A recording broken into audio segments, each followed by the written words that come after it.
Ahora, en Te digo la otra, ancho, ajeno y superpoblado. Así está el mundo.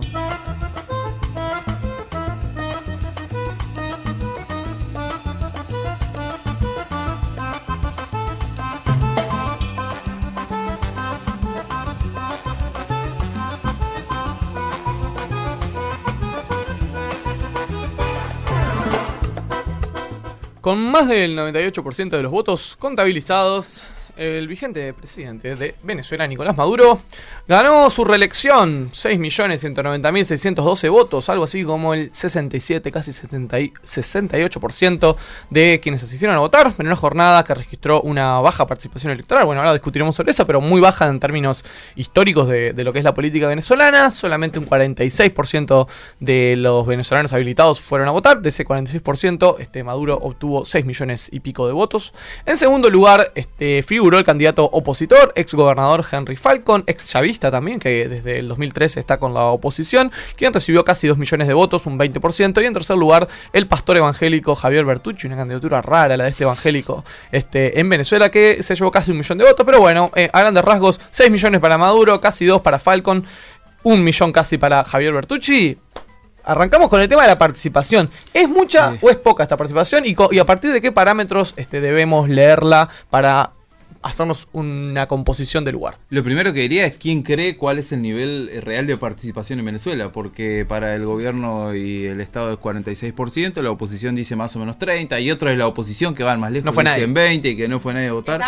Y bueno, más allá de la baja participación, yo creo que es baja respecto a lo que había pedido el propio chavismo, a lo que se había propuesto como meta Maduro, dijo que iba a sacar 10 millones de votos, es poco respecto a lo que venía haciendo el chavismo le devolvió la participación, le dio la participación popular a la sociedad, valga la redundancia, al pueblo, en las urnas. Es decir, hay un retroceso respecto a lo que el propio chavismo había conseguido en cuanto a niveles de votación. Tampoco es baja si uno lo compara con otros países, ¿no? En Estados Unidos es lo que vota, ¿no? Y ahí es Chile. Y ahí es un poco extraño, ¿no? Cuando uno escucha ciertos discursos. A mí el discurso de la participación me resulta raro, para empezar, porque no sabemos cuánto fue y porque aparte depende desde dónde se mire. El chavismo para mí es una derrota la participación. Pero si lo comparamos con otros países no lo es. Ahora, el punto es que la participación me parece algo sintomático respecto al tema central de fondo de Venezuela, es que es un diálogo entre sordos. Son dos partes que no tienen ninguna instancia de interacción, ni siquiera se pueden poner de acuerdo en una votación en la cual solo participa una parte, en cuánta gente fue a votar.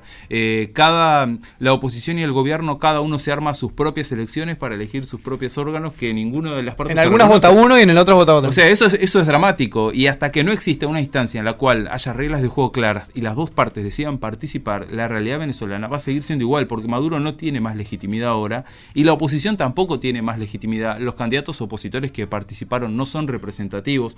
A su vez uno se pregunta, bueno, la gente que está en la mesa de la Unidad Democrática es representativa de que el drama de Venezuela es que va a tener que llegar en algún momento una instancia en la cual todos los que conforman la política venezolana, los actores que representan a algo o a alguien, se sienten en una mesa y digan, bueno, tenemos que acordar reglas de subsistencia. Pero esa mesa hubo en República Dominicana en los primeros meses de este año. Es que las partes finalmente no terminan reconociendo. Llega a un punto donde tienen que transar una instancia en la cual no se reconocen, y yo creo que ni el gobierno va a lograr aniquilar a la oposición, ni la oposición va a lograr hacer desaparecer al chavismo, que son las metas que tienen cada una de las partes.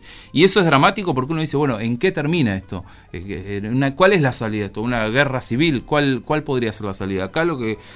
ya estamos en el terreno de la especulación. En Venezuela los militares tienen muchísimo poder y uno lo que sospecha es, bueno, en algún momento los militares van a abandonar su apoyo al chavismo. ¿Por qué? Porque la realidad venezolana es insostenible una crisis política, con una crisis económica, con una crisis social, con un exilio, con un bloqueo, cierto bloqueo económico. O sea, la realidad es insostenible. ¿Alguien puede creer que Maduro, ahora que ganó, va a gobernar tranquilamente hasta 2025? ¿Alguien puede creer eso? O sea, aparte de 2025, ¿no? Fijémonos lo que estamos hablando. Eternidad, ¿no?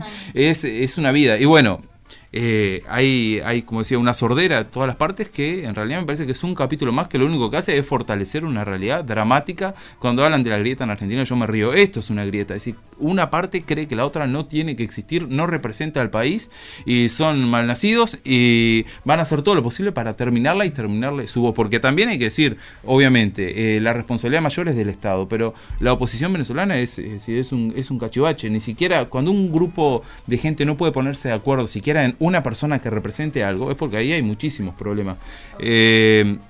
Y bueno, después, como una perlita, también el cinismo de la comunidad internacional. Por ejemplo, Temer diciendo, bueno, no representa a nadie, Maduro, ¿qué son estas elecciones y demás?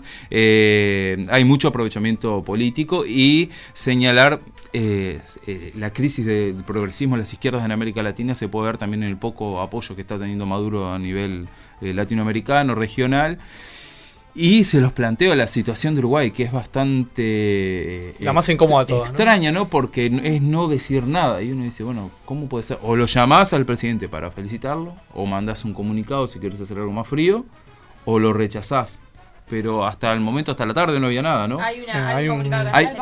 Bueno, hasta la tarde lleno de tecnicismos y de buenas intenciones. Cuando salí de trabajar y después salí a reunirme no había nada. Entonces me quedé con esa impresión de que no había habido nada respecto a... Volvamos a la participación, ¿les parece bien? Hagamos un comentario más sobre esto y pasamos después como a la elección en sí. ¿Querías decir, Florencia? No, sí, como participación en realidad. Me parece que no hubo sorpresas. Digo, todos estábamos esperando esto. Esperábamos un nivel de abstención alto que más o menos iba a rondar la mitad, porque la verdad que es un país que más o menos está dividido en dos mitades, a veces un poco más grande una, a veces un poco más grande la otra, pero la realidad es que hace 15 años que está fraccionado al medio y eso sigue pasando. Obviamente hubo muchos años donde el chavismo tenía una acumulación mucho mayor y no le ganaba a nadie a Chávez, pero hoy eso no es así. Creo que la incógnita era, bueno, ¿cuál va a ser la tasa de participación? Pero ya se sabía que Maduro iba a ganar las elecciones porque era el único candidato fuerte que se presentaba y se sabía que del otro lado iba a haber un boicot a las elecciones para deslegitimarlo cuando ganara. Es decir, es como que la crónica de una muerte anunciada, digo, nadie se podía sorprender de nada. La oposición denunciaba fraude antes de que se votara. Sí, claro. Y coincido en la apreciación de Emiliano, digo, obviamente la responsabilidad yo creo que la tiene el Estado. Creo que hay que decirlo, hay una responsabilidad del Estado de tratar de buscar una salida consensuada. Me parece que el Estado no tiene la voluntad, más allá de los diálogos formales que se han intentado, pero por otro lado la oposición venezolana realmente da pena porque me parece que ni siquiera desde el punto de vista estratégico concreto de decir, bueno, no nos interesa el diálogo, pero queremos sacar a este tipo. Entre nosotros pongámonos de acuerdo. Una oposición que no puede dialogar adentro de la misma oposición, ¿qué diálogo va a poder tener con el otro bloque que encima tiene una distancia tan grande? Me parece que realmente se perdió una oportunidad la oposición venezolana que no sé si se están dando cuenta de la oportunidad histórica. Quiero decir algo sobre eso y seguimos, pero es cortito.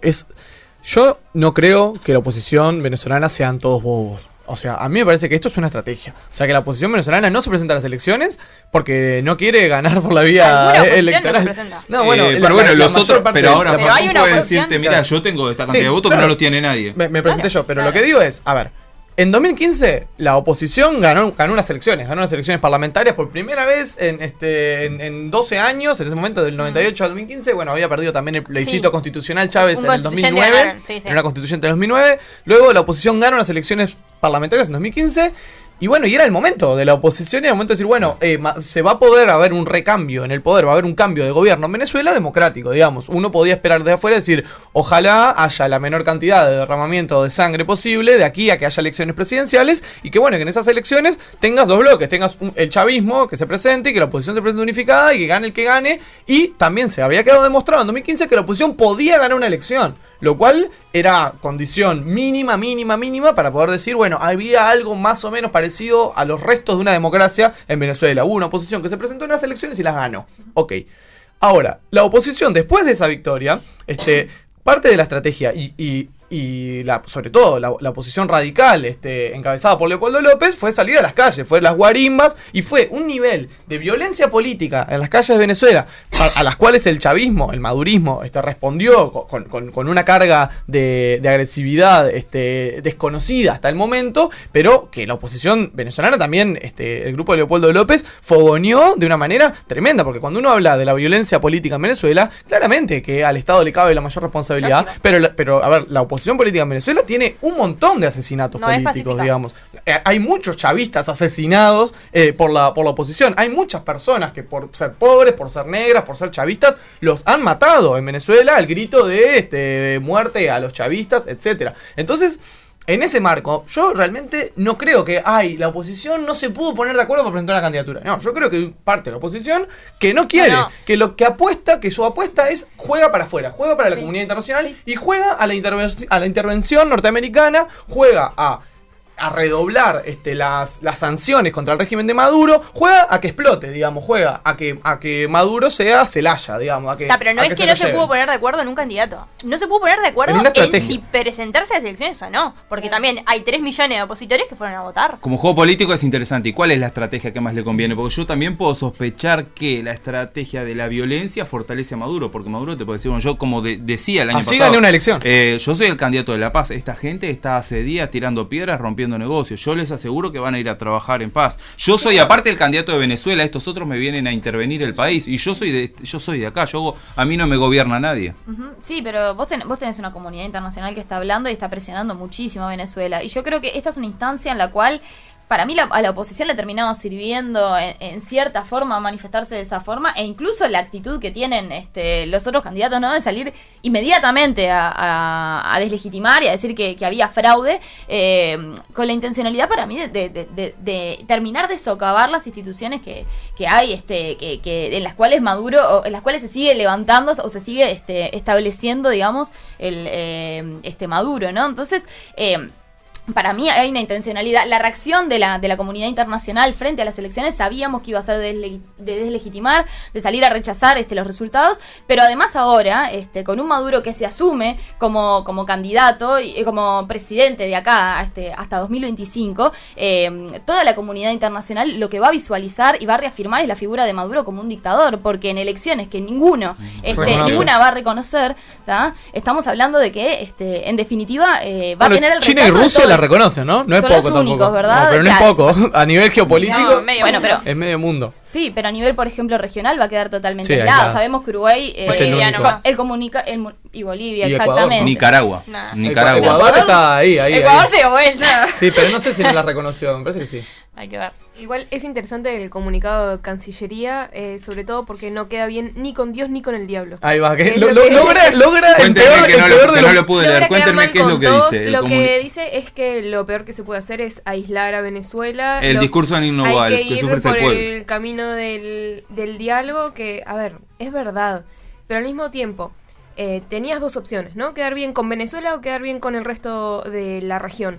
Y decidiste no quedar bien con ninguno. Es como un poco impresionante a qué está jugando Uruguay y a quién le está haciendo el juego también. Ese tipo de cosas nunca hay que subestimarlas tampoco. ¿Qué es lo que se hace con ese comunicado? Tirar la pelota para adelante, no decir nada. ¿Sabes qué? Pienso que no se termina el gobierno de pelear con la comunidad internacional y contiene la interna. Lo leo. El gobierno Interna frente amplista. es cortito, solo 2 párrafos, lo leo rápido. El gobierno de Uruguay ha seguido con la mayor atención el proceso electoral en Venezuela en el contexto de la difícil situación política, económica y social que atraviesa este país.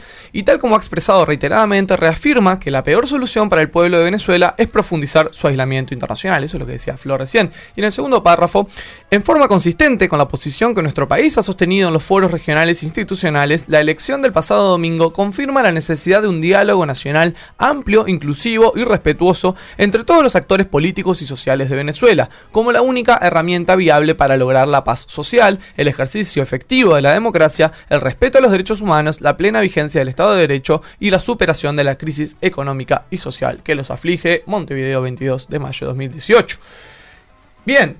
Es verdad lo que dice Flo, o sea, Cancillería Uruguaya no dice si no felicita a Maduro por el triunfo, o sea, no está reconociendo como legítimo el triunfo de Maduro, está hablando de que no hay que aislar a Venezuela y está hablando de que la única salida es un diálogo. Esas son las dos posiciones, ¿no? Ni aislar a Venezuela y promover el diálogo. En algún punto, obviamente, Uruguay no se alinea con los países del Grupo de Lima, que lo que directamente hacen es rechazar estas elecciones como fraudulentas. Y acá hay un tema que es clave, que a mí me parece que, sin ponernos demasiado teóricos, es importante hilar fino, que es decir, son cosas diferentes. Decir que una elección es fraudulenta, decir que un gobierno se robó una elección, es una cosa, Y en este caso, eso no se puede probar, digamos, porque hay... por un lado, Venezuela, obviamente, en Venezuela no hubo una misión electoral internacional de veedores tipo OEA. Obviamente eso no iba a suceder porque la OEA no tiene relaciones con Venezuela. Venezuela se fue de la OEA el año pasado. Pero sí hay tampoco la Unión Europea, Tampoco ¿no? la Unión Que Europea. son los que iban. Exactamente. ¿No fue Zapatero, no fue? Zapatero Zapatero estuvo pasa que es el y que hubo... está liderando los diálogos, ¿no? Y hubo grupos de veedores internacionales, entre los cuales también hubo veedores del propio Frente Amplio Uruguayo, gente que fue, pero más bien misiones más bien como de sociedad civil internacional. En fin, esa gente dice que no hay ningún elemento para decir que el día de la elección el chavismo se robó la elección. Eso no hay elemento para decirlo. Lo cual tampoco tiene sentido. ¿Por qué? Porque los que iban a votar ese día eran los chavistas. Obvio. Porque para robarte una elección tiene que haber habido participación de los dos lados y vos tenés que haberle robado votos a los otros para ganar. Eso no pasó. Era obvio, Maduro iba a ganar, porque Maduro era el único que se estaba presentando. La oposición, en su gran mayoría, o las figuras fuertes de la oposición, no se presentaban. Ahora, decir que Maduro no se robó esta elección, es decir, que Venezuela es un régimen democrático con garantías, bla, bla, bla, tampoco. Digamos, en un gobierno autoritario también hay elecciones. Puede haber elecciones, como las vemos todo el tiempo, y puede haber elecciones limpias, en el sentido, entre comillas, de que el gobierno las gana con votos que los cuenta de manera verídica. Un gobierno autoritario puede ganar una elección porque solo lo van a votar aquellos que lo apoyan, por ejemplo. O los opositores no votan, o los opositores tienen tantas trabas para poder ir a votar o para presentar sus candidaturas, etcétera, que al día de la elección ya llegan sin chances, no van a poder ganar.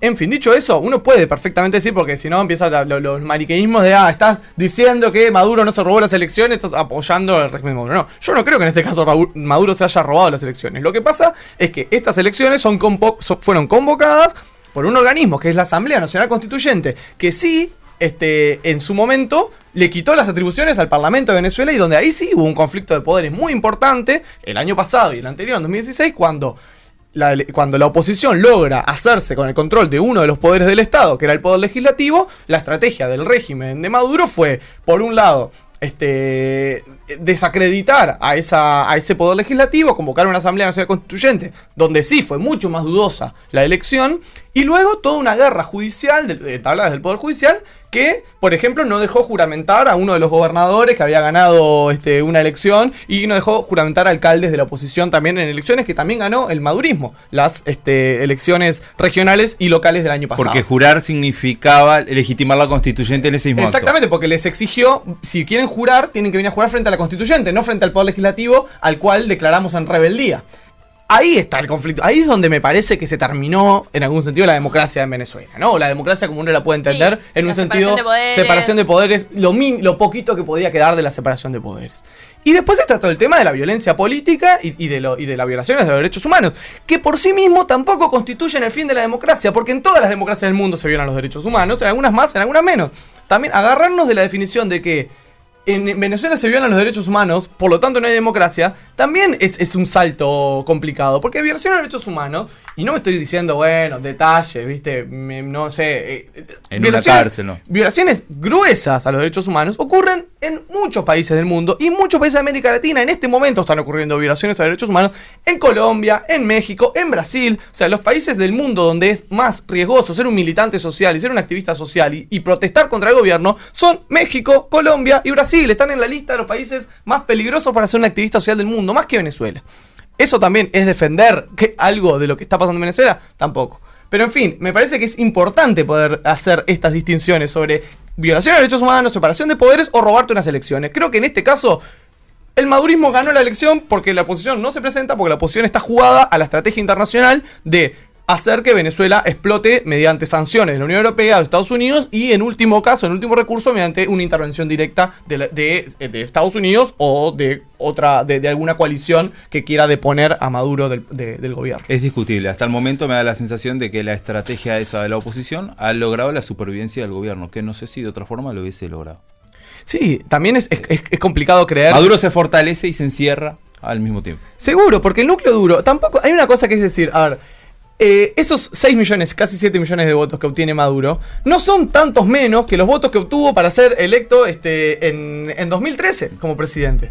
Pasa que en 2013 del otro lado hubo también casi 6 millones de votos más, casi 7 millones de votos más, que eran los votos de Capriles, que esta vez no se manifestaron. Digamos, evidentemente hay un núcleo duro de chavismo en la sociedad venezolana, que en este momento ese 7% es un 30% del total, es el 70% del 46%, que es un 30% del total, del 30% de los habilitados para votar en Venezuela, que son chavistas.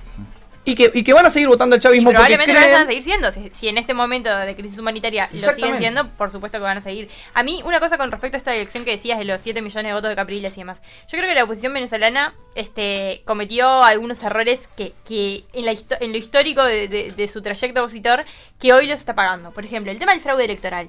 Es como viene el lobo, y cuando vino nadie te creyó.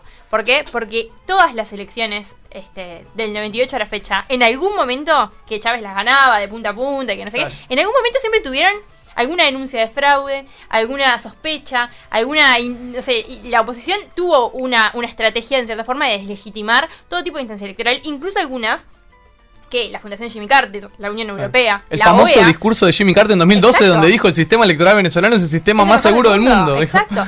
En ese momento la oposición también denunciaba fraude. Entonces me parece que ahí creo que hubo una estrategia de la oposición que fue muy irresponsable a lo largo de estos años de chavismo, digo, y que me parece que hoy lo está pagando con creces. Hoy, por supuesto, una semana antes ya estaban diciendo que había fraude, pero creo que también, en cierta forma, la propia comunidad internacional, que de forma masiva, en general, rechaza a Maduro, igual... Digo, fue como, hubo fraude, va a haber fraude. Bueno, sí, dale, pero está así, Sí, que claro. espantoso. Es una profecía autocumplida, es como, digamos. Claro, exacto. Yo creo que se hizo uso y abuso de ese recurso. Es muy se ha hecho con mucha liviandad. Yo hoy leí una nota de Clarín y me causaba mucha gracia porque era un analista internacional, no recuerdo el nombre, que decía, bueno, ya no está más el tiempo aquel en el que Chávez ganaba con el 60 y pico por ciento. Y yo recordaba que esos mismos medios Sí. También fogoneaban decían todo el que- tiempo la idea de que Chávez no estaba ganando bien las elecciones. Que, bueno, también la utilización de cierta derecha de la figura de Chávez. Sí, empieza a ver eso. para ¿no? decir, bueno, ¿cómo Pasó con extrañamos? Kirchner, en Argentina, Claro. con Néstor, Le ¿no? empezaron a decir Rescatar Néstor. desde la derecha, decir, no, bueno, Néstor no era tan malo como Cristina, claro, después que se murió, Pero todos obviamente, somos buenos. el que se murió es el mejor. Y ahora. No, y es usar a la figura que no está para pegarle a la figura que Claro. está, a la continuación. O también esa figura de decir, bueno, no, los verdaderos chavistas, esto no lo hubieran querido.